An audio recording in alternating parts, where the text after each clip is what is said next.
Whatever happened to predictability? The milkman, the paper boy, evening TV. You miss your old familiar friends, but waiting just around the bend. Everywhere you look, everywhere there's a heart, a hand to hold on to.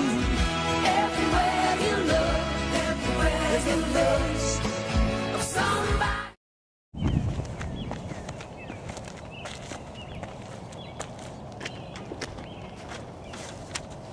What?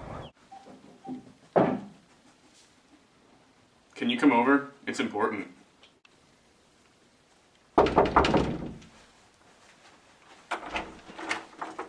Please come in. Yeah, sure, man. You look distraught. Yeah, a little bit. You know, I've got some bad news, guys. Oh, yeah? What's that? I got drafted. You're going to go, right? I don't know. I mean, I'm not really a fighter. But you still need to fight for your country in this time of need. That is utter blasphemy. Why should he have to fight for a cause he may not even believe in? Because it's the right thing to do. If the United States doesn't get involved in Vietnam and fight for the right cause, then they would be condemning communism. They would be allowing communism to spread its sphere of influence on yet another country. And I don't know about you, but that's not what I'm about. Honestly, he has no choice unless he wants to go to college instead. Who says that's the right thing to do, bro? Society, your family, your friends. Hell, me for God's sakes. Do you really want to disappoint everyone? Bro, relax. Bro, war? So not chill. Why should the United States get themselves involved in another conflict that has absolutely nothing to do with them? They say they're acting in the best interest of the people in Vietnam, but who are they to dictate what's right and what's wrong? I'll stop my bickering, though. You should all come to me to the May Day protests. I wouldn't get caught seen at that place. I would be embarrassed to go. You should be too. All those people are commie supporters. It'll open your eyes, man. Man, your eyes, they need to be opened. Are you hearing this guy? You sound psychotic. Touch the clouds, man. All good reasons, guys, but I'm still stuck. I mean, my dad wants me to fight and follow in his footsteps, but I don't know. I mean, he's already threatened to throw me out of his house. If you enjoy the freedoms of this country, then you have to fight for it. There's thousands of people just like you who get drafted, and if everybody tried to get out of this, then the country would be an open target for catastrophe. You would totally get a high five from Mr. Scarpito if you win. Guys, but I could die over there. And Shelly? She might be pregnant. Bro, you're gonna be a dad? How can you focus on the task you have hand over in Vietnam with a kid on the way? It would not be worth it for you to serve at this point. This war is pointless. I've seen some of these protests on the news. It would be pretty cool to be a part of something like that.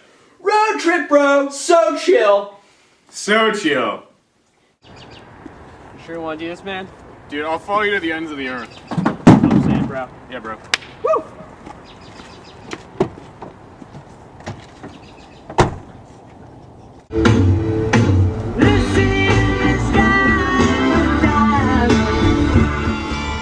Bro, where are we going? Bro, I want you to meet somebody. It's pretty cool. Where are we going? I want you to be a friend of mine.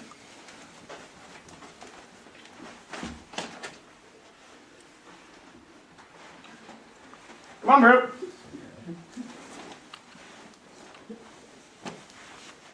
Bro! Man, Bro, what is that smell? it's peace, love, and understanding. It's that anti-war juice, bro beans. So chill. Who's this young bro sign that you've brought me? Who are you, even? Like, where did you come from? You guys are more eccentric than I expected. This guy right here, leader of the anti-war movement. Not just me, bro, my sapien. Everyone that's down with the cause is helping end the pointless mess over in Nam. Colin here, just got drafted. Aw, man, see, this is a perfect example of why we shouldn't be in this war. Innocent potatoes are getting called to fight in a war with no victor. What about fighting communism and protecting our freedoms? Our dudes over in Vietnam aren't going to try and infiltrate our sovereign nation. Let them be. We got our own problems over here. Let's just all be happy. Couldn't agree with you more, Cornseed. All the bros across this entire nation just need to spread the love. Tell me more about your protest. Me and the other Bro-Montaners are going to march on Capitol Hill and get the attention of Congress. We are going to make a statement this month.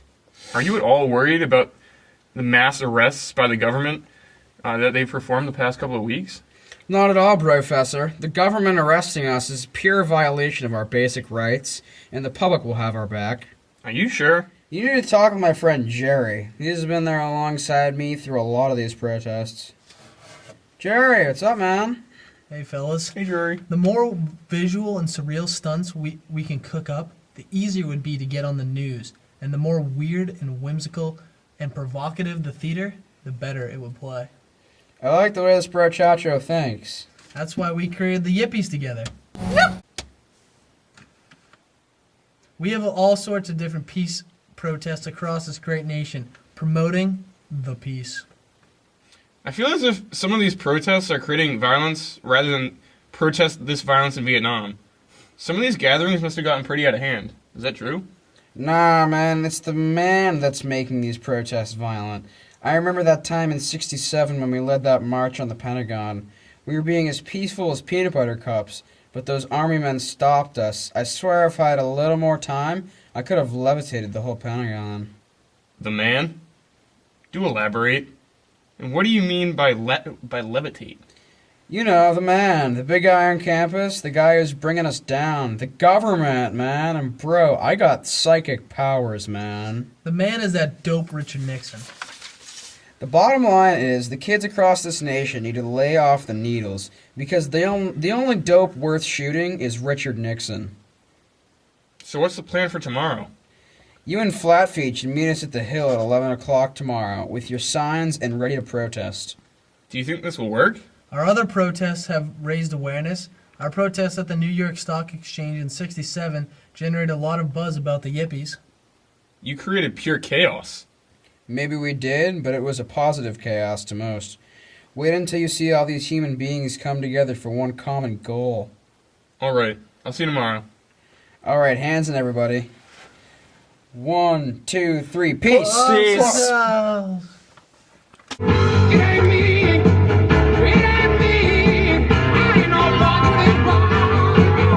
Brain blast protest montage.